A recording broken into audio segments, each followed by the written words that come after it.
Welcome back to the Nerdrotic podcast. My name is Gary Buechler. I come to you live from San Francisco, California, and I come to you also from nerdrotic.com.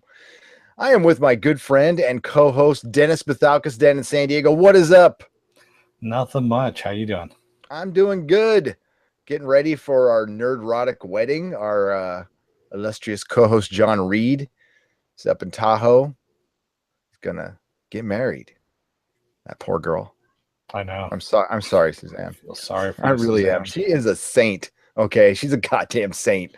No, that's cool. I can't wait. I'm gonna go up there. Maybe I'll do some Facebook Live on our Nerdrotic page, just to embarrass them a little bit. And yeah, I'm looking forward to it.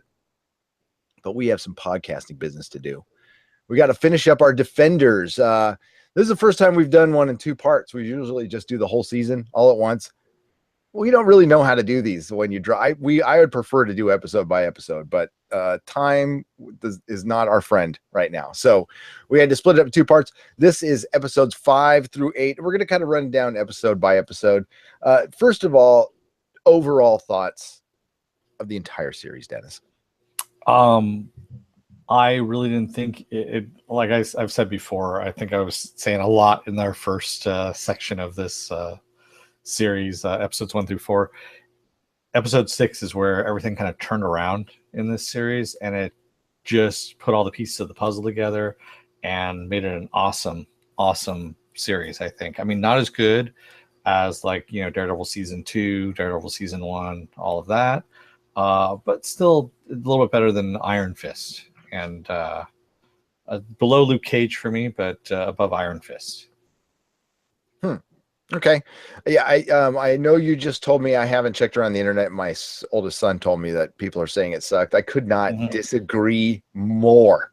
Yeah. I could not disagree more. Actually, Daredevil season 1 and 2 are head and shoulders above most anything. Okay. Yeah. As far as superhero television, it's the best ever made. Period. It might still be my favorite Marvel. I think it kind of is. Right up there with Winter Soldier. And they're very similar in tone. Daredevil season 1 and Winter Soldier are my two favorite things from the MCU. And yes, I'm counting the Avengers. I've always been I'm partial to Daredevil. Okay. When I grew up, I've been reading comics. I'm 48 years old. I've been reading comics since I was 5. It's what I learned how to read on. And then my mom bought me a comic book because I was having a lot of trouble reading. I got Marvel Team Up 42, Amazing Spider-Man and Vision. They were back in time in the 1800s. Fighting an evil pilgrim, and a witch. It was awesome. And there's Scarlet Witch was in it. Dr. Doom comes in it later, and it's by John Byrne. It's freaking amazing. I still have that copy today. I digress, but I grew up in this crazy good time to read comic books. I was 12 when I was actually 10 when Daredevil, when Miller started doing Daredevil, and that whole thing started happening when the Claremont Cochran and then Claremont Byrne X-Men were just starting to fire up. We had the Wolfman Perez Teen Titans, and then we had this thing out of left field, freaking Daredevil, a superhero I had never read before. And I read all the comics, but I'm like, Daredevil, yeah, it was lame. And Daredevil is what started the ninja craze that happened in movies, yeah, comics, everything. Yeah. Daredevil defined the 80s, and that is not hyperbole. That ninja craze, everything stemmed from Daredevil. Every artist in Hollywood, every filmmaker was reading comic books back then. Millions of people were reading comic books back then, and Daredevil was the best-selling comic. Went from the worst selling, which is even their worst numbers are better than the best numbers of a comic book today. And it was such a change it wasn't, like Spider-Man was getting a little sophisticated by, having a girlfriend and the Black Cat drama, but this was completely different. We had man falling in love with a woman who is trying to kill him, and then she dies. I mean, the death of Elektra, it was in 82. I was 12. That was 82 or was 84? 82. That stuff did not happen in comic books, period, ever. It was so shocking and amazing. I wore that. My comic was dog-eared. I had to buy multiple copies because I just read it again and again and again. That whole thing. I hated Bullseye with a passion. That's what led me. I wouldn't have owned a comic store. I wouldn't be a nerd. I wouldn't be doing this podcast if it wasn't for fucking Daredevil. So, and also, Teenage Mutant Ninja Turtles would not exist without Daredevil, because that was actually a parody of this whole Elektra saga with the ninjas. The Tick, that first storyline from issue 1 through issue 5 was Oedipus. It was a take on the Elektra series again. So yeah, you can see this keeps popping up again and again in comic books, in film. You wouldn't have a large swath of the 80s if it wasn't for, this is the reason why Frank Miller is so important in comics. Even though he's a crazy old bastard right now, he set up a good portion of popular culture in the 80s. He's an eccentric artist. And you know, they get more eccentric into, I don't know what's going on with him. He looks sick to me, but I wish him all the best. I love the man. I have got to meet him briefly once. Yeah, I can't say it enough. It's my favorite comic series. I go back and read it from time to time, and you know, I only collect comic books in stories I like, and that is number one. Actually, it's in my room. It's always in my room, accessible, so I can go and pop one out. So the centering, what they're doing with this series, and the way they kind of centered it around Daredevil, it seems centered around, you know, the MacGuffin was Iron Fist, but Daredevil was, to me, the central character and driving this, and the most interesting parts about this. And it was the Daredevil villain, it is the Daredevil villain. Yeah, they used the Daredevil villain. So Defenders, I put Defenders a solid third. You know, Daredevil season 1, Daredevil season 2, then Defenders, then Jessica Jones, Luke Cage, then Iron Fist. I still enjoyed them all. I'll still back Iron Fist. It was a prologue to an origin. I wouldn't have done it that way, but I still got some enjoyment out of it. And I definitely like Danny Rand's character more this time around. You're totally right, though, Dennis. I was not totally enjoying the first 4 episodes, but I was going on your word that it's going to get better. And it did for me in the fifth episode when they were at the Royal Dragon restaurant. And we started to see him team up. Jessica came onto the team a little earlier than I thought she would. She wasn't totally there, but the scene where she threw the car in and decides to join the fight was cool. You know, Madame Gao plugging one of those guys, and you know, you see like her come in and plug one of Sawandi's guys. I think it was one of Sawandi's guys. Yeah, it was Sawandi's. Sawandi had his guys in there, and that's also a Murakami. He just kind of runs through the restaurant to the back alley. Yeah, he was badass. Yeah. No, I would say out of the 5 fingers of the hand, 3 of them are badass. Okay, Sawandi was badass. I kind of wish he was in Luke Cage instead of, you know, at the end, you know, instead of Diamondback. But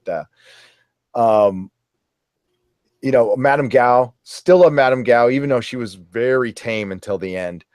And then Murakami, I love him. I love the scenes he was in.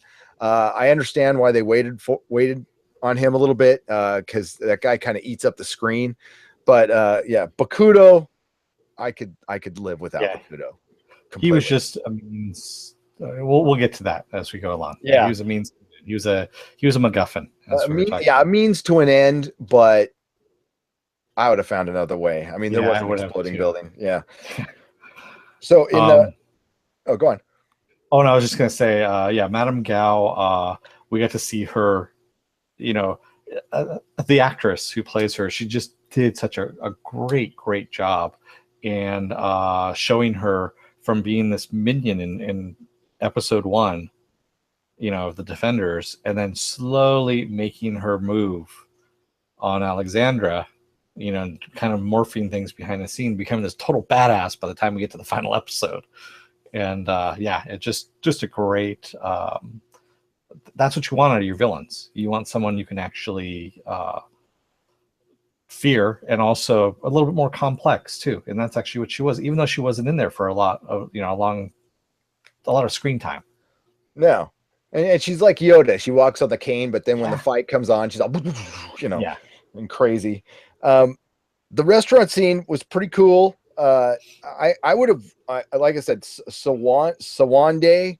I'm sorry, I'm messing up his name, but listen, he was kind of my favorite. The guy's performance was so fucking good as kind of Lucifer. Like, you've captured Lucifer, and every time you capture the devil, he turns you on himself. But that just, oh my God, the interrogation scene.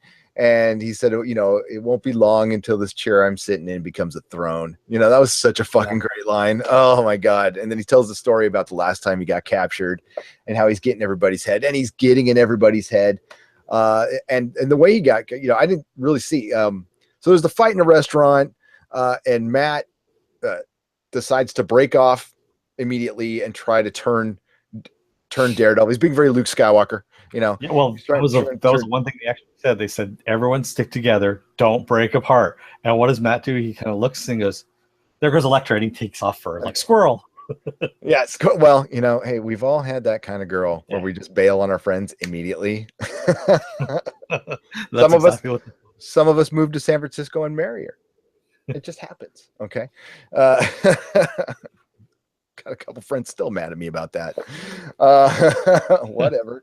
I broke up the gang, man. I just made my own. So yeah, he goes off, fights her, and you start to see that she's not just this empty shell, because I'm gonna mess up his name. Murakami comes out the back door, and she decks him and then takes off and saves Matt. And and then Luke Cage gets hit by the truck, and that's the last we see of him, right? So obviously we don't see the part where Luke captures Sawande, right? Did I miss that part? Okay, don't see that at all. All we see is him come back, and he says, he's got the van that Sawande had taken off in, and they're like, "Oh, you're okay?" He goes, "Yeah, I'm fine." He goes, "And I brought something." And he opens up the back of the van, and there's Sawande knocked out and tied up. And it's just like, okay, that's a badass. Where you get hit by a truck, and you take down the bad guy, and you bring him back to interrogate him in his own fucking van. That's that was badass. Yeah, because you see him get hit by the truck. I don't know what happens. Now, I freely admit, due to time constraints, I watched the final 3 episodes on my phone at work. Yes, I'm admitting this. My boss saw me. It's okay. I don't care. I got my work done. Okay. I'm good at my job. So, so I caught the last bit. Then I watched the last half hour again when I got back. So that part is fresh in my head. But I kind of binged all this at work today because just the time was running away from us. We had to get this out anyway. So yeah, that scene, they catch Sawande, and pretty much it's the fight. They fight at the Royal Dragon. They take Sawande back, and then Sawande goes into we're all coming for your families, and da. So they all go save their loved ones. And this is where we get the great convergence of sidekicks and sub characters, which was really well done. I was wondering how they were going to do this. And, people, if people are bashing this, I mean, this was huge ensemble they had to bring together and tie up and tie up loose ends from other series. This is a monumental writing task that had a lot of fingers, a lot of cooks in the kitchen on this one, a lot of creative changes, and just a lot of paths you could have taken too to get it all together, and to actually do it in 8 episodes, because you got less episodes than they had of the original series, or the other series, because you had 13 episodes in all the other series, and only 8 for this one, with a larger cast of characters to deal with. A larger cast of characters, which means, I don't know how they got paid. I'm sure the stars got paid, but you're not paying them as much because you're not shooting as much. It's better to have an ensemble. It's a nightmare as a creative team.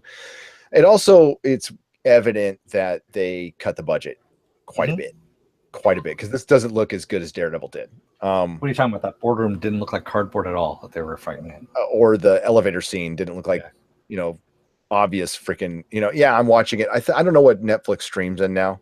It seems like it's a little higher than 1080p. Maybe it's just my beautiful Mac screen. the retina screen, but it really exposes shitty special effects bad. So it's like, oh, that elevator scene was not good. Was not good. Yeah, we'll get to that. But so we get Luke coming back, and Luke's a playa, man.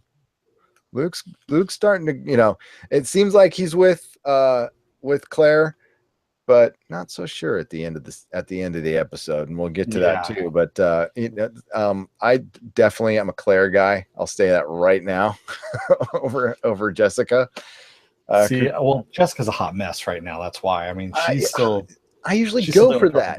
That is usually my thing, but you're maturing, Gary. Yeah. No, I got a Rosario. I've loved Rosario Dawson since, oh boy, long time ago. And she's a San Franciscan now. She hangs out at Dolores Park, so we got it. Got 415, yo. Well, her uncle actually was from San Francisco as well. So yeah, she walks her dog. If you want to see Rosario Dawson Sundays, she walks her dog at Dolores Park. When she's not shooting defenders and stuff.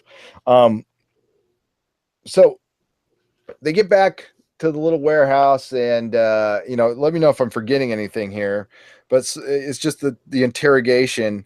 I can't remember, even though I just saw it. Oh yeah, this is where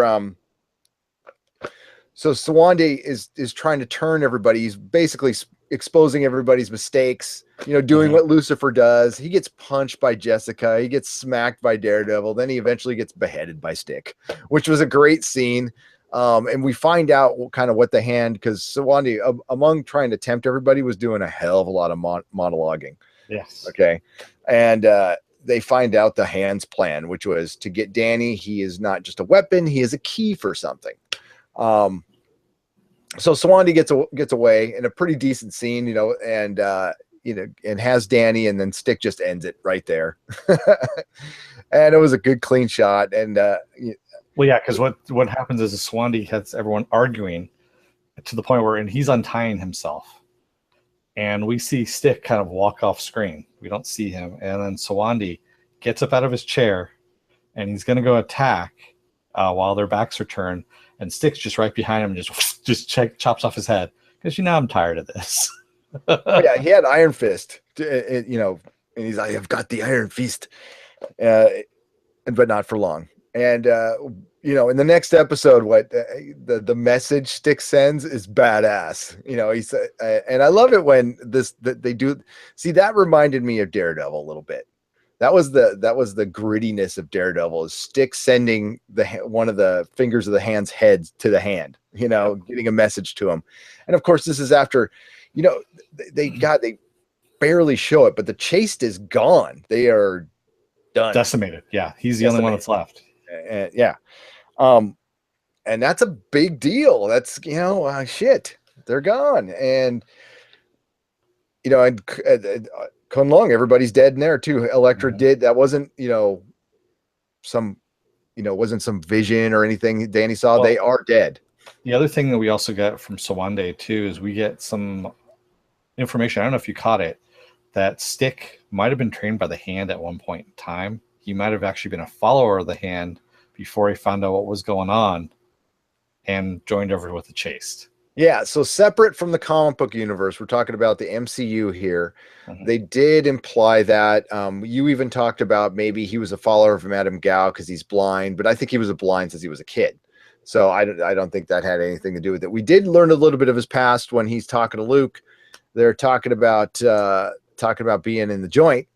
And I can testify that it was a very accurate conversation about what you learn in there and how you learn things in there. And, even the following episode, which pertains to the conversation they had. Yeah. Cause the 6th episode is named Ashes to Ashes. And the 7th episode is named Fish in the Jailhouse, which, I mean, I could have been a metaphor for what they were getting into, they were fish, but it pertained more to the conversation in the previous episode a little bit with some prison talk there. And I don't know if you caught it, but I thought it was kind of funny as well. How we had Luke telling Danny about his privilege and how, earlier on in episode 3 or episode 2. The most talked about thing of the series, frankly. And then Stick telling Luke about his privilege, having powers while in the joint, that he didn't really experience prison the way everyone else does because he really didn't have to be there. And that, basically he was a poser. Definitely. He was rubbing it in. I caught. He was like, I learned how to fight, for real, and that's where I made my friends. And that's and it was kind of a turn on that a little bit, and I was like, oh, that's kind of interesting. You guys actually took that, and then kind of that was really cool. That was really, really cool, and good because somebody actually made a comment about privilege on our YouTube. I didn't catch it. Did you? I haven't read it yet. I'm going to read it afterwards. Basically, just kind of restating it in a little different way than what we did, and clarifying some stuff. That's pretty much what it was. All right. Yeah. Yeah, the privilege is an individual thing. Yeah, it's there. And what I talked about previous was there's economic privilege, and I think that goes with anybody with a lot of money. And I speak directly to, like, say you're a drunk driver and you're a rich kid's son, you're going to get off. And if you're not, if you grew up in Compton or Hunters Point, you get a drunk driver and you're going to fucking jail. Like Hulk Hogan's kid who killed somebody. Or you can kill somebody, Bruce Jenner, and get away with it. And allegedly. No, he definitely killed somebody, and TMZ thought he was smoking a joint while he was doing that, but that's alleged. That is alleged. Not to go with that. There is rage about that privilege scene. The only thing I would take task is I don't think a guy. I know Luke Cage is well read. I just, in my experience, going to Luke Cage still went to the pen, okay, and the pen does change you, okay. It absolutely does, forever. In mannerisms, I can tell somebody, if you've spent more than a year, I'd say a couple years, it changes the way you walk, it changes the way you talk, changes the way how you see people, and that's not playing the game at all. That's it. So a word like privilege, I don't think would come out of his mouth. I would say he would say privilege, but probably a little more crass, but. He had a good point. That being said, he had a great point with Danny. Danny was completely fucking up and being an idiot. So yep, and going about things the wrong way. And like Sawandi says, you are the dumbest fucking Iron Fist I've ever seen. He actually thanks him for being as stupid as he is. Yeah. He does, but that's I think that's good. I think his innocence is good. And it's another reviewer pointed this out, but I'm going to reiterate because it was a great point. This is where Colleen Wing isn't just the wing girl. She's not just the sidekick or the girl, put in. She's not a diversity hire. Okay. She actually plays a great part in this. She's the one who actually knows the fucking real world. She does kind of complete him and guide him. She's his guide. And she actually does a really good job. I didn't like her as much in Iron Fist, and I thought their chemistry was kind of lame, but their chemistry was better to me in this one. So it's still not totally there. I still liked her in Iron Fist, and I liked her in this as well. But I really liked her in this. I didn't hate her in Iron Fist, but she did a good job. I actually found her storyline more compelling in Iron Fist than Danny's. But her storyline in this, another great thing they did with her was, there's the argument of what's this 105-pound girl doing with superheroes with no fucking superpowers, and they actually address that directly. And she almost dies, and she is a badass fighter. But when you're dealing with superpowers, just a badass fighter isn't going to be enough. And she even questions herself. She's like, maybe this is where I belong, on this, out of the action, because she did get fucked up, but it was more in her head than anything else, and she had to get right in her head. There's people who might disagree with me on that, but I thought that was a good scene to kind of deal with it and move on. And she, it was a whole thing where all the sidekicks, if you will, basically all the ancillary characters. So you have Foggy, Karen, Malcolm and who else was there? Colleen and Claire are all at the police station because they've all been brought in because Sawande said that they're going after their loved ones and everything. And that's where we have that interaction and we get that hero support, if you will, moment where we find out, these people have their own abilities that they're bringing to the table. And yes, they're not out there, donning spandex, which Jessica Jones keeps making fun of it every opportunity she can, especially when Daredevil shows up in his outfit. And she's like, really? Is this what we're doing now? Yep. So, yeah. I still think we could get a kind of outfit for Luke Cage at one point, too. And I'm a little disappointed that we didn't get Danny Rand in one. I think it makes all the sense in the world to put Danny. For one, I'm going to point out one reason why you want your characters to wear masks. Because it can hide the stunt double. Okay. Mm-hmm. And I caught 3 times Luke Cage's stunt double who doesn't have any facial hair and Danny Rand's face who's like 10 years older, and a little more cut. So masks cover up stunt doubles. That's why Daredevil looks so fucking good. That's like Charlie Cox. I know. It's not. And I still, to this day, my wife was like, why did they pick him as Daredevil? He's like not a redhead. And, but he's good. He's really good at the blind Matt. He's good at the Matt Murdock stuff. Actually, the blind stuff that he was doing as Matt Murdock in the Defenders this time around actually bothered me a lot more than because he was doing it actually. Yeah. For some reason, he was doing the Affleck blind thing this time around in Defenders where there's a ton of stuff. For one, I don't hate the Daredevil director's cut. I don't hate it. I know it's a bad movie, but I don't hate it. I enjoyed it when I watched his performance. His performance playing blind, where he's kind of crossing his eyes a little bit, and he's doing this where he keeps moving his head around, and it's like, dude, okay, we get it. You're supposed to be playing blind. You don't need to move your head that much. I think he's just reacting to sounds and stuff like that. That's just the way I caught it. And their apartments are a little similar too than they were in the movie. They both had badass apartments. No sensory deprivation chamber that costs like $10,000. And obviously Matt Murdock was a very successful lawyer in the movie. Okay. Well, they actually explain that in the comics that he inherited. It was basically the life insurance policy that his dad had taken out. Well, and the way they explain it in the show is just there's a giant billboard. I got a good deal. They address it. So but that's my wife had remembered that and she's like, "Why? That's a nice digs for Even Hell's Kitchen." It's like, "Oh yeah, he got it by accident." So we're still on Ashes to Ashes. We got the jail talk. We get Matt and Jessica hanging out together, and you get a little quiet moments with our superheroes together. We had Luke Cage sitting down and talking to Danny. And Danny's like, "I fought a dragon." And Luke's all, "Sure you did." He's all like, "Dude, Luke's all, "Well, tell me about the dragon." Remember, Colleen really said in the second episode, she goes, "Oh, well, Danny's just going to tell him how he fought a dragon because he'll tell anybody that'll listen." Yeah. And then when he says, "I fought a dragon," and Luke's like, "Yeah, sure you are. Yeah, sure you did." And he goes back to read the paper, and of course, Luke's not going to listen. And Danny starts pouting. He's like, "I did find a dragon." Yeah.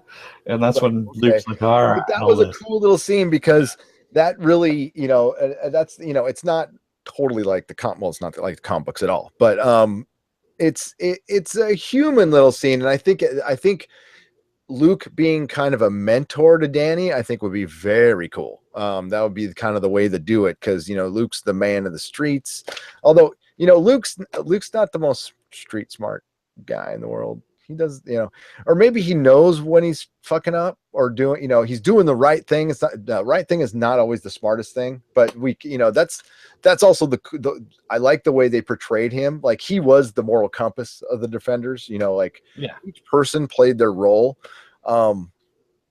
I really enjoyed Jessica Jones, drunk brawler. Like she was the one dude, and the whole she was the one.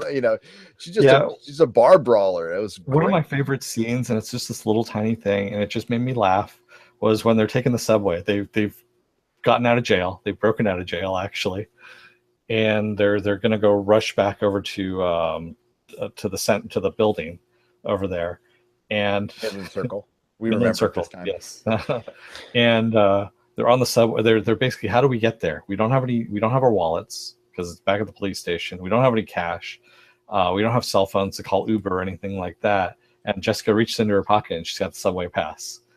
And so they're sitting on the subway, and there's a drunk guy sitting across from them, sprawled out on the bench with a 6-pack of beer, sitting on the floor. Yeah, dude. And she just kind of gets up, reaches over, grabs a 6-pack, come back, and she just downs the entire can. And they look at her, and she's like, "What? It's been a long week." It's been a long week. Because she's the one drunk brawler dude. Yeah.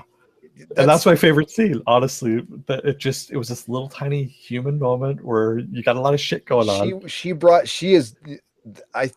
See, that's why I like her for the humor aspect more than her dark self-loathing stuff. I know it's a part of her character, but that was really supposed. She was working through it. In the second season, because Jessica Jones in the comics gets past that shit. Mm-hmm. I mean, that's what makes her, and she's just funny at that. I mean, after that, she's super sarcastic. I think her and Luke are going to get together eventually. I think that is going to be a thing. Maybe Claire will die or something. I don't know. We'll talk about that a little later. But her humor in this was really fucking good. Yeah. And like you mentioned in the post or pre-production meeting, I don't remember her little names. Yeah, she kept jabbing at everyone with different names, and the best one was the best one was Danny, where she goes, "Okay, Ironclad." He goes, "Iron Fist." She goes, "Yeah, I know.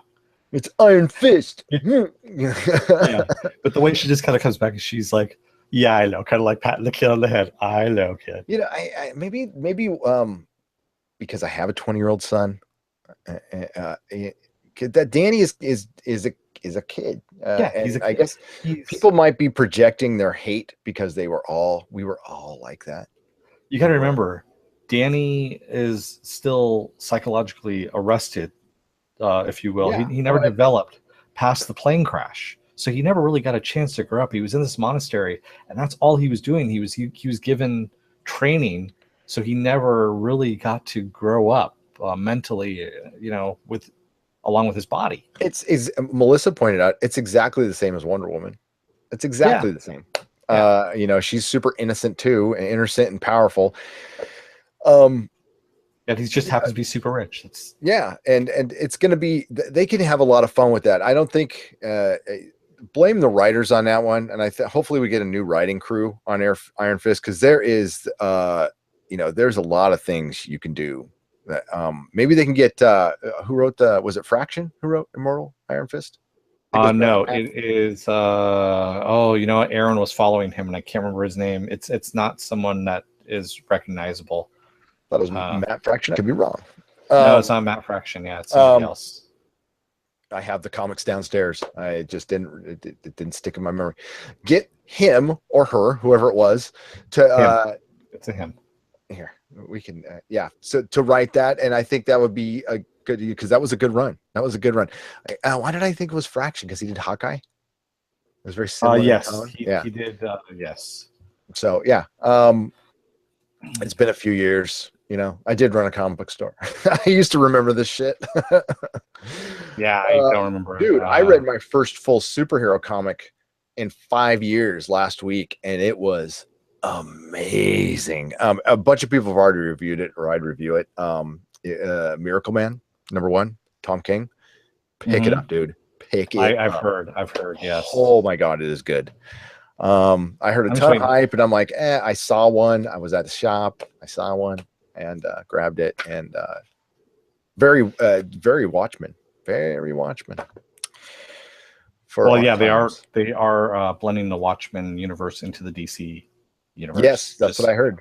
I don't know how this. Well, yeah, it is part of Rebirth. It's in the proper DCU, so DC universe. So I can't wait to dive into that Rebirth stuff. I heard some of it's good, some of it's bad, but it's better than Marvel. So What we're talking about is Defenders. This is the best of Marvel, Netflix, and the Marvel Cinematic Universe. There was not a lot of talk. If there was a big reference to anything in the MCU, I missed it. And I'll probably catch it the second time around. If any commenters caught it, please comment away. Like I said, I watched it on my Samsung Galaxy Note at work. It was pretty close to my face though, so it was like having a big screen. So we get to Ashes, which implies death, and oh, there was some death. Well, it's actually it's Ring Around the Posy. It's pocket full of posy. Yes. Ashes, ashes, we all fall down. So it's about the city getting ready to fall. Yeah, but I was talking about.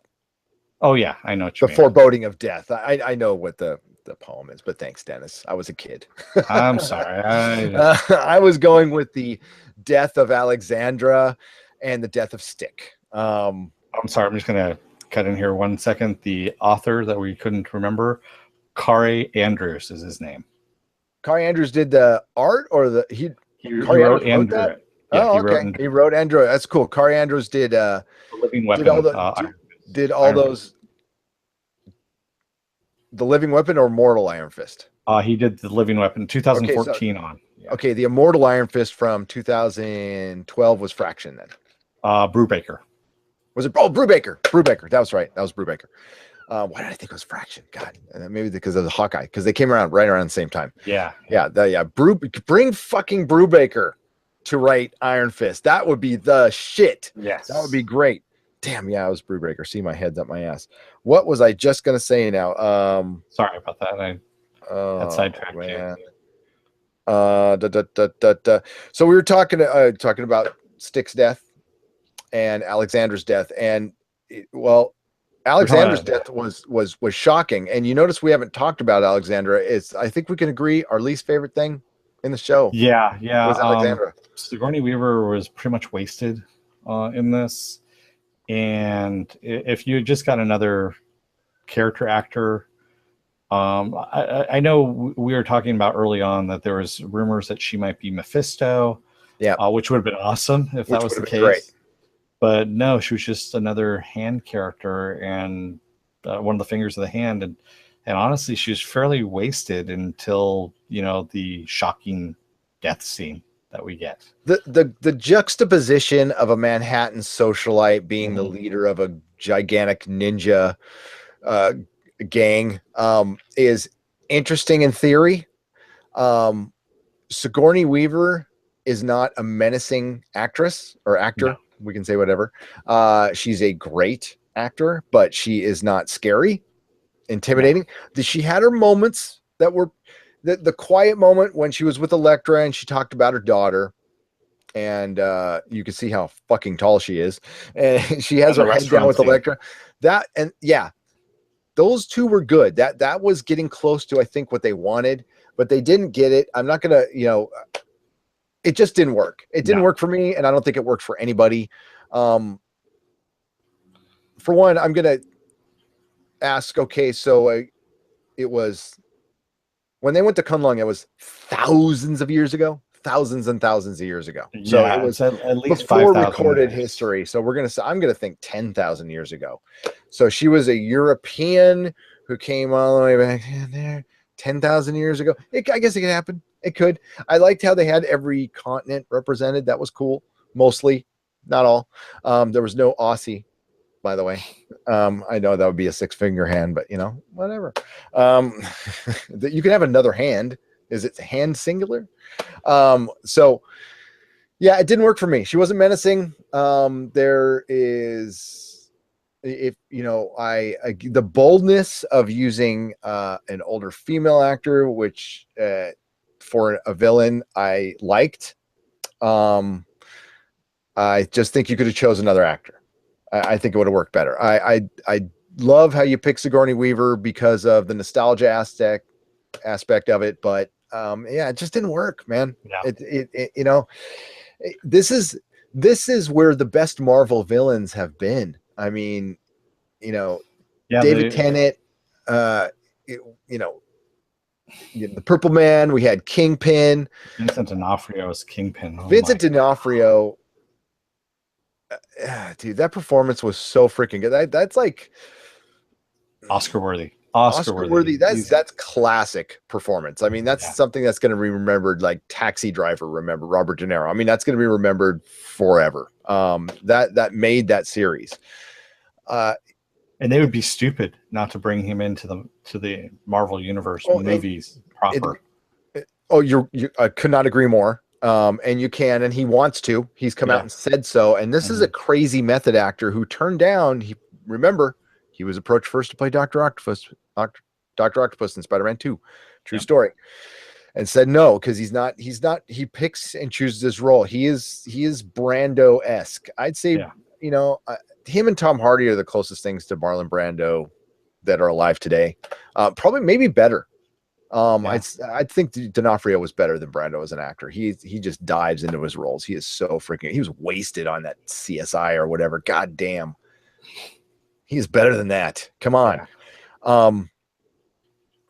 So, and also Cottonmouth at the beginning of Luke Cage was great. And they're never going to get him back because he won an Oscar. So he's. Well, you can tell in that series, I was like, what is this guy doing in this series? He's obviously. It's kind of like, what is that movie, Pixels, the Adam Sandler movie Pixels that Peter Dinklage is in? And Peter Dinklage is acting in a completely different movie than everyone else. And you're just like, what did you do? Who did they have pictures on you or something, dude? Do they have a videotape someplace of you, that they got you in here? How did this happen? Because you're in a completely different movie. Tim Roth in Planet of the Apes. Tim Roth in Planet of the Apes is like, he came to work and everybody else just mailed it in, and I remember watching this movie going, God, this is a shit movie, but I'll be damned if this is a great performance. This is this is Oscar-worthy performance in a piece of shit. It's so weird. It's like, I was rooting for him at the end, like, I want him to kill Mark Wahlberg. Please kill Mark Wahlberg in real life. No, guys, if you don't know what I'm talking about, it's Tim Burton's Planet of the Apes. And it has one of the best soundtracks Danny Elfman has ever done. And one of the best performances by Tim Roth of his career. And it's a giant pile of steaming shit. All in the same thing. It's a horrible movie. Horrible movie. Fucking movie. And you know what? I guess that's what's kind of turned me off to, I like the Planet of the Apes movies, but I'm so pissed off about that one. And that these ones that have come out that Matt Reeves has done are actually sequels to that Tim Burton movie, because they reference it just briefly. They have the magazine or the newspaper clippings of the rocket that Mark Wahlberg's people are on, launching and going into space. So yes, it is part of the same universe. God. They are linked together. They probably have to be for rights. Please tune in to when you want to hear us talk about other stuff besides Defenders. Please tune into our flagship podcast. It's our main podcast. It's what started this whole thing. We're up to actually 104 episodes. 104 will be our next episode. We're going to talk in depth about the DC universe, Matt Reeves, even Planet of the Apes. I love Planet of the Apes. Twilight Zone is my favorite thing ever, period. Rod Serling is my favorite writer ever, period. So, and he wrote Planet of the Apes, ladies and gentlemen. No, actually, Planet of the Apes was adapted from a book. It was, but he wrote the screenplay. The screenplay, He wrote the screenplay for the movie, which is a lot like the book, but it's got the Rod Serling twists in it. And he was the greatest screenwriter to ever live. So, that's why I loved it. And I knew of Planet of the Apes before I even knew Rod Serling was involved in it. And then I'm like, I almost got a tattoo of Rod Serling on me. That's how much I love that man. Wow. Oh fuck, the Twilight Zone. Love the Twilight Zone. Okay, so Okay, back to Defenders. Sorry, I tend to go on tangents here. Ashes to ashes. We have the death of Sigourney Weaver's character, Alexandra. At the hand of Elektra. Elektra's finally just like, you know what? We're done with this. I'm taking over. Does anyone have any questions? She basically kills her by shoving her sword through the back of Alexandra killing her, and then telling the rest of the fingers of the hand, are you with me or are you against me? And because otherwise you can be laying on the floor next to her if you're against me. And takes over the hand. And they're like, okay, sure, we're along for the ride. Well, and it wasn't, honestly, no surprise, and they were kind of sick of Alexander's act. And this was the culmination of the origin of Elektra. Which explains season 2 a little more, because that was pre-comic book Elektra. What we got was a backwards origin, but it ends up working really well in the Marvel Cinematic Universe. You see, she was raised by Stick and the Chaste, and she was as pissed at Stick as Matt was, but she stuck with him. She was loyal, but he ended up kind of fucking her in the end, and she remembered that through death. Okay. She was strong. There was a power to her before she even got into the chocolate syrup of resurrection. And the substance, the chocolate syrup substance, which they ran. I did not know that Dragon Bones made Hershey's chocolate syrup. That's very interesting. I've always wondered where it came from. It's so tasty. And of course, that's made from actual dragon bones and eternal life. How come Hershey's never mentioned that before? So we saw her, and she comes out super powered, and her memories quickly come back, and it's totally Elektra. You know, Matt's trying, later on, Matt's like trying to pull out, no, this isn't you. No, she's all, no, this is me. This has always been me. This is what I've always been about. I'm not anybody's fucking slave anymore. I'm going to do my own thing. And she never was totally 100% good. And she never was totally 100% good in the comics. That's what's great about this, is they really stuck with the tone of Elektra. And help me with her name. Elodie Young. Elodie Young is Elektra. She is a great Elektra. Okay, way better than Jennifer Garner. Sorry, Jennifer Garner fans. Yes, I agree. Elektra movie? That was a horrible movie. Did you see it? Saw it. I've seen it, and I went to a free screening from the Comic Outpost. We got passes. I did too, actually. I think I went with that. Yeah, I think I went to that. That was Yeah, you never turned down a free pass. You were the only guy who never did. And I went to most of them too. At my time at the Outpost, I saw so many shitty movies, and I saw some good ones too. Yeah. That nobody cared about. But it's still I still think Elektra is worse than Catwoman. People say Catwoman's the worst, but I think Elektra's just a slight bit worse. And you know what it is? I disagree. It's Sharon Stone's performance in Catwoman. I love that they if you look at Catwoman, and if you made that movie today, the SJWs, their heads would explode, because it's all about beauty. And it's like the ugly girl becomes Catwoman and fights the evil makeup industry. It was, oh man, everything about that. But Elektra was something worse. It was boring. It wasn't really bad. It wasn't. As terms of an action movie, it wasn't bad. It was just blah. It was blah, boring. At least Catwoman tried to be something. They even, it's in the Tim Burton universe. It is, because they show Michelle Pfeiffer's picture when she's looking at previous Catwoman. There you go. Back to Alexander's death, which was, you wonder what was the point of her, and it was just to get a la Bokuto, which we're going to talk about later. It was just a means to an end. It was just a means to get Elektra in charge of the hand. Yeah. So the whole thing with Black Sky, we still don't fully know what this Black Sky, other than it was supposed to be Elektra was supposed to be the vessel for this Black Sky, which is supposed to be the weapon of the hand. Well, that's her power. That's her power. Yeah, that's basically, she's a little bit super powered now. She's got some super strength and a little bit super speed, I guess you could say too. She's a little faster than everyone else. She knocked the shit out of Luke Cage and Jessica. But then we also find out what the hand's doing, what the hole is in Midland Center. There is, because we left it at the end of season 2 of Daredevil with this hole in the middle of the ground and this building going over it, and now we've got the building over it with this hole in the center. And it turns out at the bottom of the pit there's a wall that has hieroglyphics on it, which we found out was something that was sealed up by a previous Iron Fist. And that's where we're kind of left at with the end of Ashes to Ashes. Well, it shows you, doesn't it, at the very end, or is it the next episode? No, it's the next episode. Yeah. Where it backs out. You see, oh yeah, because Danny. So yeah, Danny gets kidnapped. Yes. Danny gets kidnapped by Elektra.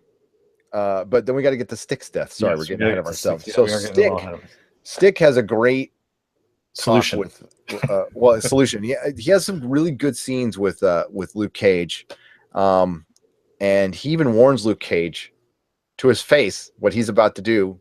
But with Danny, he's like, yeah, don't fall asleep on this guy. Don't think we're drinking buddies. This guy will come up and get you. I'm paraphrasing there. Basically, they have Danny tied up at this point because Danny was going to take off and he was going to go and confront the Hand by himself. And they're like, no, you're an idiot. Sawande was right. You are the stupidest Iron Fist ever. But it turns out Danny was right.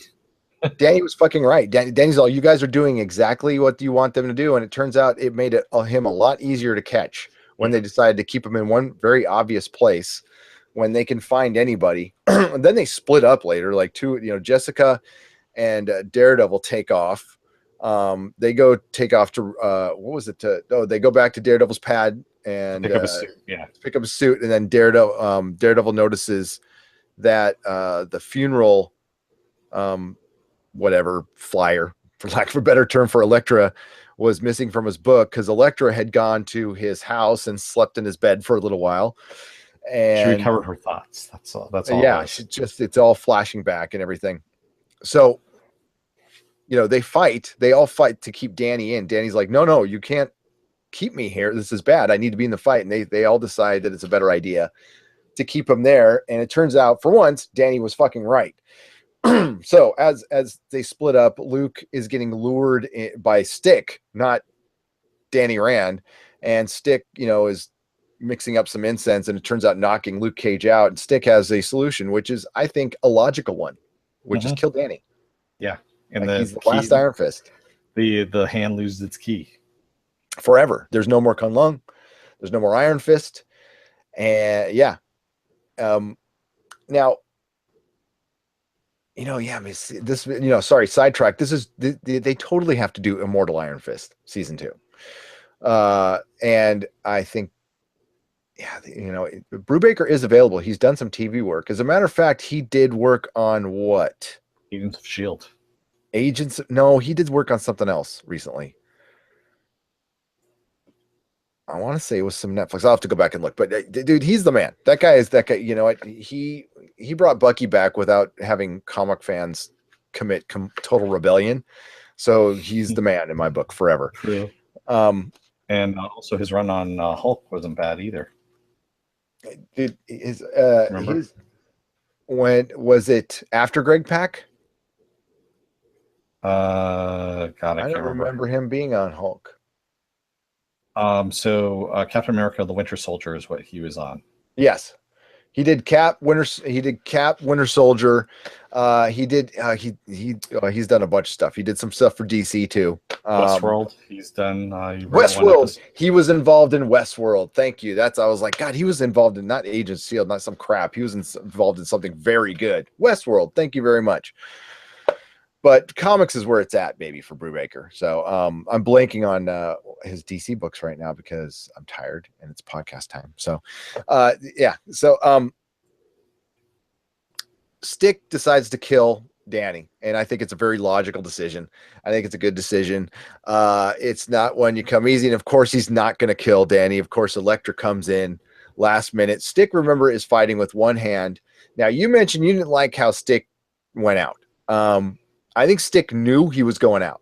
I mean, there was no doubt. That's why he was saying his final prayers, asking forgiveness. It's very unstick-like. So, I mean, I figured he was dead that episode just by the name, and by the name of the episode. And it just seemed like it was time for him to go. The mentor has to die. He lasted a lot longer than I thought he would, to be honest with you. And it's almost appropriate that Elektra took him out. And this was Elektra taking him out. Wasn't the Black Sky. Yeah. She basically just pinned him to the ground like a fly or a bug like you would in a bug collection. She just sticks her sword in him, and he's just Well, kind of laying there when she does. Well, I don't think he could get up from her. I think she's super strong, so I think she was just pinning him down. And I think he was stunned too, and he got cut pretty good in the back in that fight. Another thing is the fight choreography at times is really freaking good and really not super so shitty. good. Yeah, it's really all over the place in the Defenders. So I can see where the criticism there was that, because the fight choreography in Daredevil is fucking so good. Yeah, and also Luke Cage was. Oh, I like the stuff in Iron Fist. Yes, Iron Fist, it was choppy as all hell, except for the RZA episode 6, which was awesome. I know Luke Cage, it seemed moved too slow for me. I know he's lumbering and stuff, but in the comic books I remember reading, and this is pre Brian Michael Bendis, we're talking Power Man books, he fucking jumped around all the time and moved and stuff. And this one, he's just lumbering, Remember, also, he's holding back because he doesn't want to hurt people. Which they mentioned, but you can still hold back and move. Now that changes a little bit, but I still think they need to work on that a little bit. And Jessica Jones, same thing, because when she sees Matt jumping up onto the roof and all that stuff, or jumping up on the wall and hopping over the wall, she can actually super leap and actually follow him if she really wants to. So that's part of her power. She doesn't like doing it, but she can do it. No, she was on top of a bridge at one point in Jessica Jones. Yeah. So I mean, and we get to see her, also blossom in this. All the characters in this, the Defenders, is pretty much having them come to grips with being heroes and kind of accepting that and kind of growing into it as well. That's what this. Yeah, it was the epilogue of an origin. I mean, they finally became legit superheroes. Even Daredevil, to a certain. Daredevil's the only full-fledged superhero of the group. Yes. Yeah. And he's been doing it the longest.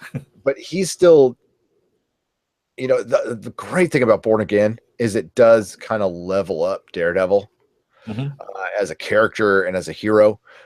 Before then, he was kind of Marvel's. He still is kind of Marvel's punching bag. But Marvel, the 616, may it rest in peace. He used to be Marvel's punching bag. I don't know what the F is going on there right now. He's probably fighting gentrification in Hell's Kitchen or something like that. I don't know. But right now, he's a barista. He's a barista. He's a barista. That's it. He's a blind barista. He's a blind barista, and he's playing bongos somewhere. And he can tell what you want just from sniffing your feet. Your feet, yeah. Mentos again. No. The last 2 episodes were so freaking good. I watched them really back to back. They flowed really well into each other. And we also got Misty, we're going to go right into the Defenders, and it follows the same formula as all the other Netflix do, where it just, you at the end, you have your hero blossoming, and you have all the heroes blossoming.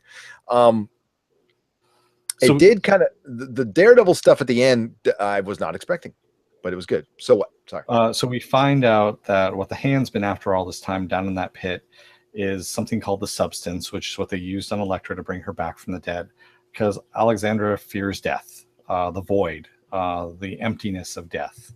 And so she's come back from it so many times. They've all come back from it so many times.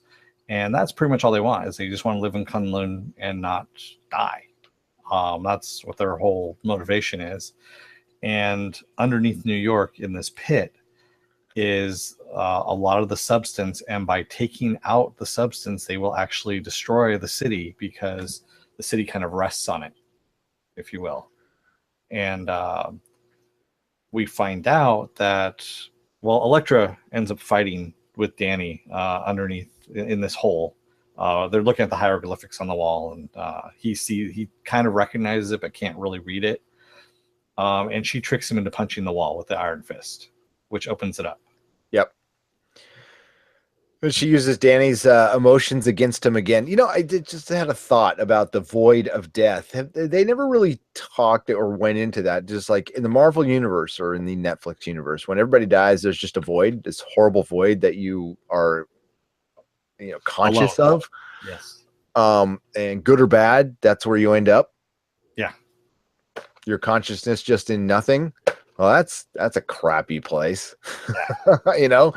Or is it just them, the fact that they've come back from it and they have an empty feeling, like they knew what it was like to die?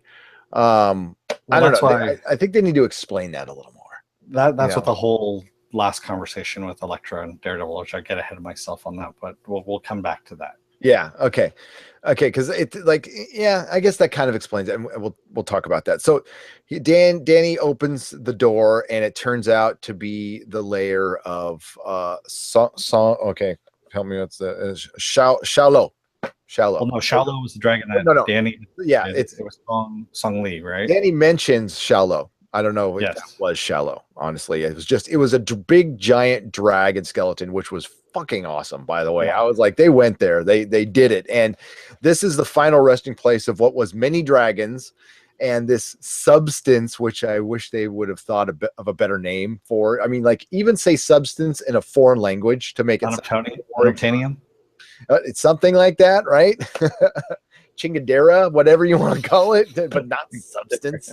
It seems like that's what somebody put in the script and goes find a name later, and somebody actually some assistant erased that, and it just stayed in the script. They're like, they weren't supposed to go with substance. Shit, it's too late now.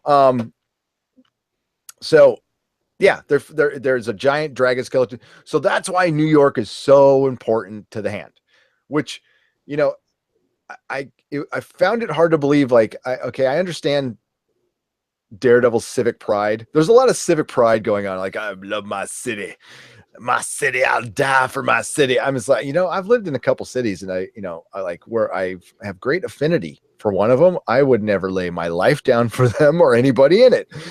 Sorry. But maybe that's why they're heroes. I'm going to go defend San Francisco because I love San Francisco as my city. Protect my city, Dennis. It's like, come on. That's the corny old school comic stuff that comes in. It is a corny old school comic stuff that I actually like. This brings an importance to it. Like, it's a key place. It's like all those ley lines they talk about, all the wacky UFO woo-woo people, who I am one of them. The ley lines and the convergent zones and stuff on Earth. It makes it a special place. So that, I think that's kind of cool. We also still have the mystical in there too, because it's a giant fucking dragon. It's a giant fucking dragon, and it's buried in like rock and bedrock. Yeah. So it was millions of years ago, but these creatures used to walk to Earth.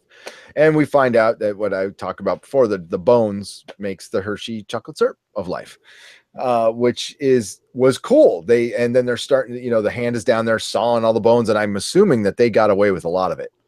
They were bringing up. Well, they weren't using the elevator, so how are they getting it up? Because that was supposedly the only way in and out. That's a good question. I don't know where the rest of them went. I know some of them went climbing after him. I'm guessing some got out. I don't know how much, but I'm guessing some got out. But before we get to that, we get to another good, like, there was some good, I was kind of worried there would only be like one team fight, but we had like 3 or 4 pretty good ones. The fight choreography, not the best. Okay. The shooting, not the best. But it was still really cool. It definitely, the budget was cut. But I enjoyed it. I don't know. I walked away. The Daredevil fight scenes were really good. You could tell, like, whoever's doing the Daredevil stuff is a cut above everybody else. They could have, Colleen Wing's stuff could have been a little better. We had Bakudo, Colleen. Well, Colleen ends up leaving. Okay. Yeah, she has the C4, so she raided the evidence locker when Jessica and Luke escaped, and they kind of did that as a diversion so Colleen can get the C4 out of there, and the plans, yes, so they can level the building and seal this off forever. No, actually, I think that was just her idea. That wasn't. They had no idea she did that. They had no idea she was. So that was just her idea. Good on her. And she ends up with Claire. Right, and because Claire says, "Yeah, you're not doing this by yourself. I'm going with you." Misty follows in, and we get a little fight scene, and Claire fights him off with a wrench. Badass Claire. Misty gets in with her gun, and Bakudo gets shot. Bakudo gets shot and doesn't die. He just kind of heals up. Well, when they come back from this, they're super powered. Yeah. I mean, they're obviously super powered, so that's fringe benefit from that. That's probably another reason why they want to use this. And yeah, Bakuda was just there so he could cut off Misty Knight's arm, which was a pretty gory scene. And it's been very light on the gore. And these Netflix series have not been. They do not hold back. And this is the most PG of them all. But that was a pretty good scene. She got wrecked, man. She got her arm chopped off, and they didn't even. I guess they didn't have time to go back and get the arm. No, because they put a tourniquet on her and they were trying to get her out so she didn't bleed to death. Because so Bakudo's dead body fell on the detonator, which started. So we got the C4 about to go off. Everybody's fighting. Daredevil again. What was that? Was kung fu fighting. Everybody was kung fu fighting. They should have totally. They missed. Yeah. Let's talk about that real quick. The music was good up until they switched over to the whatever hip hop song they used in that final fight scene, which did not fit at all and kind of brought me out of the moment. Yeah, it seems like they wanted to go like Luke Cage on us. And I don't know if you notice, and I found it every time Luke Cage had a scene, they kind of went into that music, listen in the background. And it reminded me of like when every time Long Duck Dong came in on 16 Candles, they gonged. The gong. I got a little bit of the same feeling. Okay, I'm just saying. All right. I noticed it as well. Thank you. Yeah, it was a little bit like, no. See, Hollywood. Like, no, so you're going blaxploitation on that, and it's not where you want to go. It doesn't work. It doesn't work at all. Yeah, that was really out of place. And the soundtrack was the best soundtrack of this was better than some of the movie soundtracks, to be honest with you. I mean, it was really good music in it. Up until that point that was jarring. I was like, why are you doing that? It switched abruptly and went right. There was not even a good segue, and they went abruptly into it, and I'm just like, what the? And it took me out of the fight for a second. And then it's like, okay, I got to find the rhythm of this again, because the music didn't match the rhythm either. No. Yeah, it was pretty bad. So yeah, whoever put that part together right there in that final scene needs to not work again on these movies. So Danny can now summon his chi whenever the hell he wants now. I guess that way we kind of caught that at the end once he found his purpose. Which was to protect the city. Well, it was basically his maturity. He's broken past that anger that he's always had and finally found the inner peace. That's what it's supposed to be for him to summon the chi. Because remember, he was always meditating in order to get to the chi, because he could never find his inner peace because he was still carrying all the baggage. And now that the hand is gone, supposedly, Madame Gao is gone. That was when, So Sawandi is definitely dead. He got decapitated. Bakudo got decapitated. Alexandra got stabbed in the back and decapitated. Murakami got impaled, but not decapitated. He looked like he was well on his way out. And Madame Gao, when the building was about to come down, looked up. She is definitely still around. You can't. She's too good of a character to kill. And they've already killed a couple of good characters that are too good and kept people alive that shouldn't be. And at the end, what really sold it for me, this might not be everybody's favorite, but I'm a romantic at heart. And when Daredevil and Elektra are just fighting each other, and then they end up making out at the end, and they're like, and that you can explain. I'll let you have the explanation of why, the explanation of death and what Elektra says. It's actually super true. Yeah, Elektra is saying that basically now she could die happy with him because she knows that both of them will be in the void together. Yep. Is what by my side where you belong, and that chilling and also, nice. Romantic. Yeah. It's like, oh, I really don't want to die, but thanks for thinking of me, hun. No, it's just there's something romantic about the world falling apart and two people just deciding to make out. I mean, that's And her saying that like this is the most alive we'll ever be. I mean, this is what living is. It was. I thought it was really, really cool, and the way it ended. And everybody else escapes. They make it up the elevator, which was just a horrible scene. I mean, I'm gonna come out and say it too. The elevator scene, the special effects were fucking awful. But the one cool thing was Jessica holding the elevator. That was awesome. That was so. We basically. Oh shit! We have the cable breaks on the elevator. with well, because Luke. Elektra is like Yeah. ensures that they can't escape. He's Yeah, all, she go get out of puts here. her And, shuriken or her sai into the engine, which overramps it, and basically the cable breaks. Yep. And Jessica's already outside on the ladder because they see, you know, the elevator stops and they're climbing out. And as the cable breaks, it stops. And Luke and Danny are getting out. They're climbing out, and they're shocked to see. They look up and they see Jessica Jones finally showing her true strength. Yeah, for holding once. onto the elevator. Yeah, and I think it's budgetary, dude.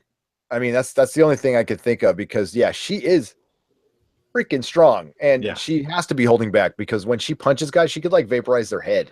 Yeah. So she's holding on to it, and it's just funny because they're both staring up at her for the longest time. Well, yeah, and even I was thinking it until she said it. She goes, "Guys, I can't hold this forever. Stop staring and climb."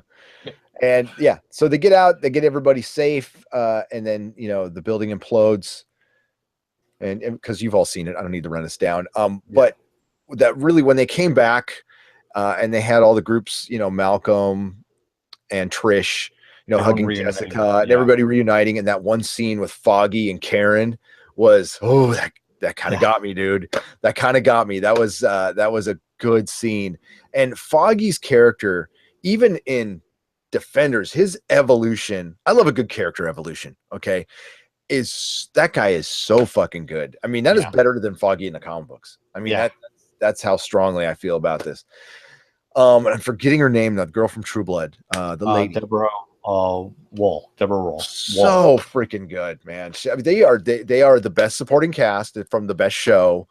That scene, like, just got me. That was a good freaking scene. And how they tied everything up. Luke and Jessica, like, you know, drinking in the bar. Well, actually, he's not drinking. He buys 2 rounds. Well, he buys 2 rounds, and I thought they took a shot together. Oh wait, he did. I take that back. He did. They took a shot. But what they talked about, they left the door open for them getting back together again. Because I was like, are they just going to go away from that? Because spoiler warning for those of you who don't read comic books, they get together in the comic books and have a kid. So makes me wonder if something's going to happen to Claire. I think that would be a good, you know. Like, I think they're just going to break up. Shocking point. Yeah, maybe, or maybe they kill Claire. And I think they're just going to give him purpose. Well, if you want to make a good, okay, that's what you could think. But I think if you kill Claire, it could be a good revenge, you know, thing for Luke Cage, because you can't kill Misty, and yeah, and that would be a good linchpin for, not linchpin, but a good starting point for another Defenders. Actually, if you killed Claire, that would bring everybody back together. And I did like want to Jessica kill Rosario Dawson, okay, because I don't, but I want those two to get together. I do like what Jessica tells Luke, you know, as he's getting ready to leave the bar. She goes, well, maybe, you know, we can have to sometime and grab a coffee. Yeah, well, I thought that is kind of a dig. I thought that was Jessica being Jessica. No, that's her actually kind of saying, you know, okay, she's getting ready to get over it. And maybe stop drinking. I could accept that. Again, I was watching this at work, and I remembered she had looked into Matt's past because she knows about his father. So she probably maybe looked into Luke a little bit, and the whole getting a coffee with Claire thing. That's what I thought of. Well, because when they talked about getting a coffee, it was when they got back from prison. So I could have totally misinterpreted that. But Jessica, being the self-destructive person she is, I can also see her digging at somebody. I don't think so, though. I think you're right. Yeah. I think it was more like, hey, maybe let's not have some booze. Let's have some coffee next time. That's her taking a huge step, which is good, because there's 12 steps she needs to take. Yeah, for sure. A little bit of a drinking problem there. Just a little bit. Just a wee bit. Yeah, because I mean, later on we see her go back to her office where Malcolm has been plugging up all the bullet holes in the wall. And she finally kick him out. Yeah, she doesn't kick him out. And she ends up taking the paper off the door for the first time. And we finally get to see her Alias Investigations. Yep. The name of her comic book, the proper name of her comic book, which was confusing as hell because it came out right when the Alias TV show did. Yeah. And everybody thought they were the same. I remember that in the comic store. That was fun. But then and then we saw a real quick, scene where you think it's Daredevil real quick, and then it turns out it's Iron Fist looking over, protecting the city like he asked him to do. Also, want to rewind a little bit. Way back in God, it was Ashes to Ashes when Jessica and Matt are interviewing or talking to the architect's daughter, and he plays the Daredevil theme on the piano. I thought that was very cool. That was very cool. Like those little moments like that. But the end was what totally fired you up, fired me up. It actually got our friend Andre. Andre, I appreciate you posting Born Again on my Facebook page, but I got some shit for spoilers from people on that one. So yeah, try not to post stuff on my timeline. I actually turned those settings off. It's cool. Message it to me. I really appreciate the enthusiasm. It's freaking awesome. But yeah, totally spoiled it for a couple people. But whatever. Yeah. I spoiled the end of Game of Thrones season 1 on Facebook pretty bad too. That's the reason why I was holding back as much as I did in our first podcast. You weren't holding back very much, but yeah, I'm holding back quite a bit. No, for me, you weren't. Yeah, that was right out of the comic books, man. It was, oh, Maggie, come here, he's awake. And it's like, that's get Maggie, tell her he's awake. For one, we assume you've watched all this. We assume you're a Daredevil fan. This is going to lead into Born Again. I'm not going to run that down for you, but that's, I don't know if we mentioned it or, it's got a relation to Daredevil. Okay, we'll just say that. And it is a storyline from when Frank Miller returned to Daredevil. This was post Batman Year One, so he's working with Mazzucchelli, who is just the best fucking artist. He's a lot like Bruce Timm, a lot like Darwin Cook, the late great Darwin Cook's gone. I cannot believe Darwin Cook is dead. This kind of guy me and Dennis love, Mike Mignola, where they use minimal lines, but the movement and form of the art is just second. It looks like it looks real. It's comic book realism, like the way people stand. Just go read Year One or Born Again. Yeah. It flows so freaking good, and it's not like a bunch of lines everywhere, and it's not traced from a photo that which is what they used to do back then. They used to, it's called light tabling. It's this. There's tons of cheating in comic book art now. That's partially why it's kind of gone downhill. There's so much 3D. There's so much photoshopping and 3D models being used. It's utter crap. Sorry, but that's cheating. This guy, all from his head. Maybe he was looking at a reference, which is not cheating, but so good. I know I'm gushing over it, but I can't wait to crack it open and read it again. It's so good. Read Born Again, even before the series comes out. Yeah, read a comic book, ladies and gentlemen. They're good. They used to be anyway. I don't know, man. I freaking liked it a lot. Yeah, no, I liked it a lot too.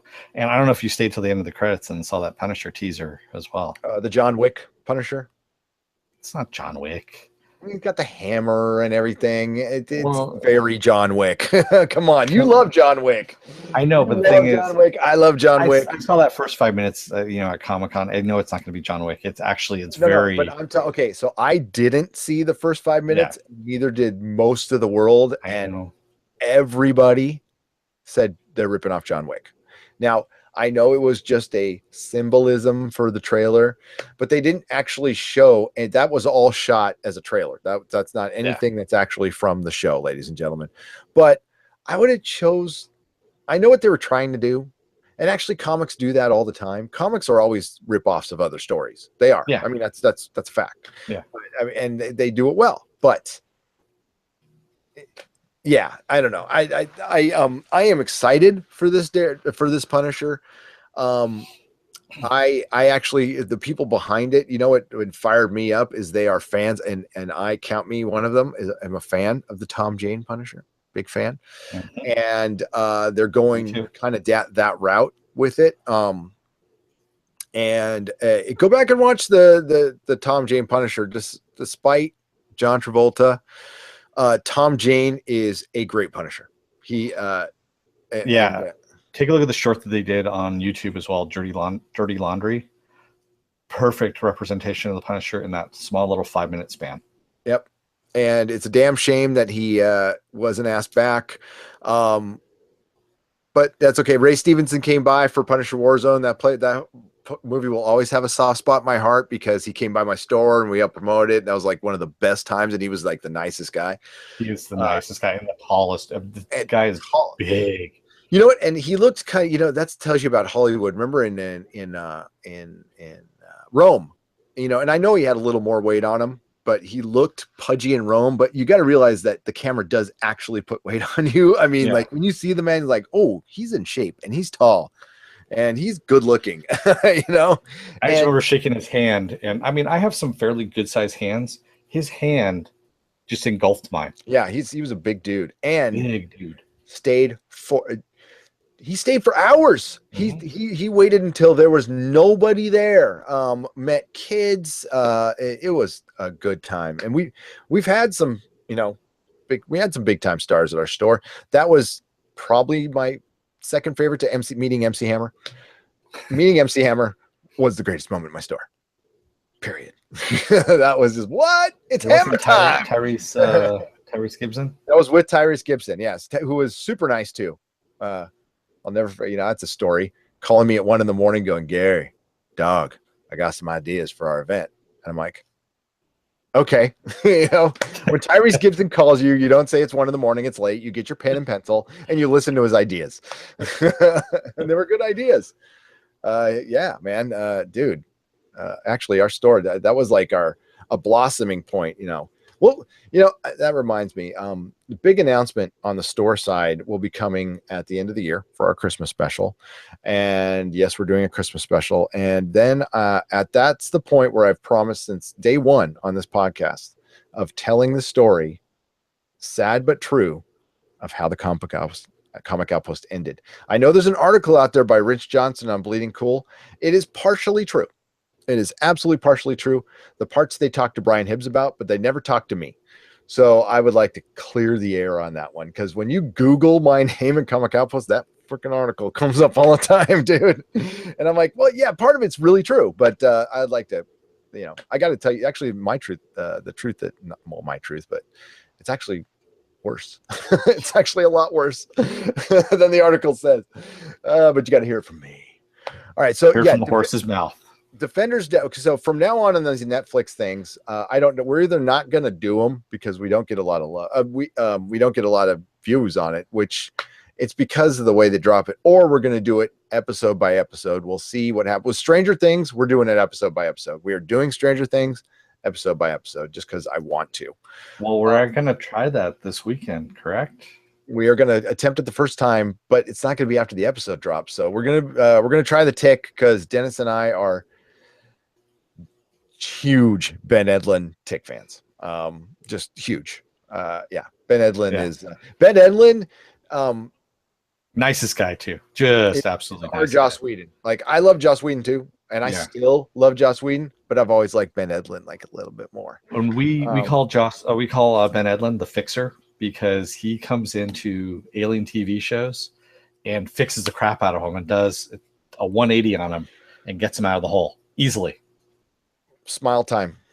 Angel. Smile time. Angel, what was it? Supernatural.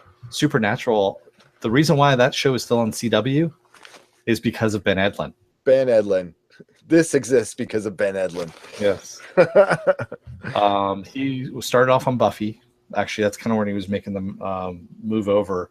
You got to remember, at the time, he did his first live action Tick with Patrick Warburton, which is very good, by the way. Very good. A lot of fun. Patrick Warburton is a great Tick. He's actually the executive producer also on this series. Yeah, this guy, I've already seen the acting. He's not as good. I mean, actually, I like him. But he's not as good as Patrick Warburton. That guy was made to be the Tick. But this guy, he looks pretty good. We'll see. I'm gonna actually watch the episode tonight. So I haven't watched it. I've been waiting, but we will do a podcast, and we're also going to do a flagship podcast coming up on what's going on at the DC universe. We cannot not talk about that. We've always had very strong opinions, but I think I'll give you a tease. I think this could be very good. Okay, I know a lot of people are talking shit show, and they're probably right, but I think there could be a silver lining in this. And Dennis and I both talked about that silver lining, and I think we can have both of those things, and that we talked about, which we'll just tease it with Michael Keaton. We'll just leave it at that. Any final words on Defenders, Dennis? No, I liked it. It was good. I had fun with it. If you're looking to watch something Marvel wise this weekend, definitely do it. It's 8 episodes long. It's 8 hours, if you will, a little less than that, and it's fun. Yeah, and that's what it's fun, and it doesn't detract from any of the series. Actually, for the most part, it really adds. If you're a Daredevil fan, you need to watch this. My older son only watched Daredevil, only cares about Daredevil, and I said, I recommend this because it adds to his story the most. It adds to everybody else's story. Actually, Luke Cage probably added the least to the Misty Knight origin, but I'm super excited about that. And we didn't even talk about that, actually. Misty Knight being in the hospital with her arm, amputated, and Colleen visiting her in the hospital, and basically Colleen lets her in, on the fact that they're in a hospital. It's owned by Danny Rand, and it's a state-of-the-art hospital. The most state-of-the-art, she keeps bringing up how state-of-the-art it is, which leads us to believe that she's going to be getting, and she even says, Danny's going to make you whole again. Well, see, this is I know I'm going to get groans for this, but this is your Tony Stark moment where Tony Stark could meet the Defenders, because where Danny's got the money, there's never been anything in his past that there's something technical there. And he needs his own Lucius Fox, obviously. No, I don't think there'll be an Iron Fist mobile or anything, but I think it would be cool to bring Tony Stark in, because he would be pretty good at prosthetics, you think? And maybe he can reverse engineer the Winter Soldier arm, and give it to Misty Knight, or, I don't know, give her the Winter Soldier. That'd be kind of funny. A big muscly arm on. But no, do something like that to mesh those uniforms in, because the characters in, sorry. I really want the Defenders to be in the MCU, even if it's for 5 minutes. We were promised that. That is something that came out of Kevin Feige's mouth. I can never pronounce his last name.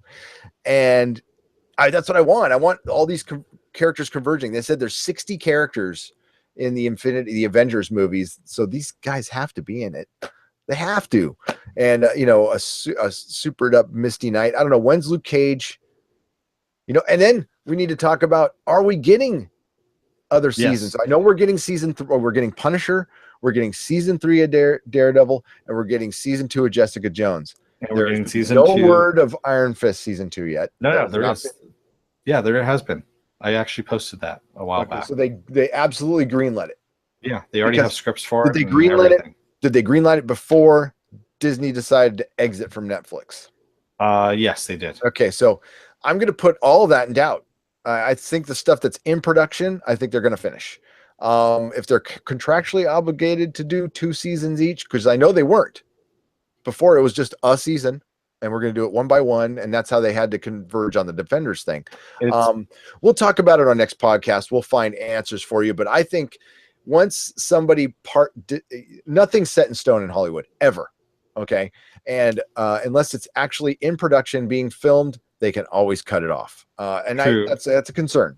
The deal is up until mid-2019 anyway. That they have with, and that gives you time to finish out the series. You won't get a Defenders 2, though. I don't think so. I don't think Defenders 2. No, unless it's on the Disney thing, which or Netflix pulls something out of their ass and they're trying to actively keep it. I know that, but it's gone quiet on that front.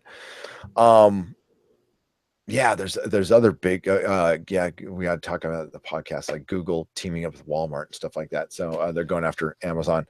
This all does get back around to superhero stuff. So yeah, we'll be back with the flagship podcast later this week. Our friend John's getting married, so I'm going up to Tahoe, but we're going to do Game of Thrones, The Tick, and our flagship. Please look for that. All of our podcasts and videos can be found at nerdrotic.com. All of our videos can be found on the Nerdrotic channel. Please, on both. You can follow us at nerdrotic.com is a WordPress site, so you can follow us on that. But please subscribe to us on our Nerdrotic channel. And then if you do that, hit the bell for notifications. We don't flood you with videos. We do 2 or 3 a week. We do mainly TV recaps, a lot of opinions. We're former comic book retailers, so it doesn't mean we know shit, but that's what we used to make money off this stuff. We used to make a living off this stuff. Doesn't mean much though. And my wife Melissa joins us sometimes, and we have our who helps me run the website, John Reed, who joins me for some of the recaps. We'll be doing all the CW stuff, a ton of TV coming up. So yeah, it's going to be a lot of fun. I love the Defenders. I know not everybody did, but so what? All of our links are in the description. So, and if you want to contact us for any reason, leave a comment or go to the About section. That's our email. If you got any ideas, want to join the show, whatever, we're open to anything. We do this for fun. Yeah, and if you also want to follow news, I put news up on our Facebook site, so you can follow us on our Facebook site as well and like us there and comment there as well. And who knows, if you comment on our stuff, you may even win prizes. Yes, we offer prizes. Currently, our prize is the Preacher. If you watch Preacher recap, we are offering a Preacher #1 signed by Steve Dillon. That is our current prize. So comment, subscribe on the Preacher recap. We're waiting for the end of season 2 before we actually. Yeah, at the end of season 2. Yeah. So so you got 3 more episodes to go on that one. All right, Dennis, take us out. I'm just gonna say I am not going to be going to John's wedding because someone didn't invite me, John. Anyway, I'm gonna say don't let the door hit your ass on the way out, America. Do you want to take my place? No.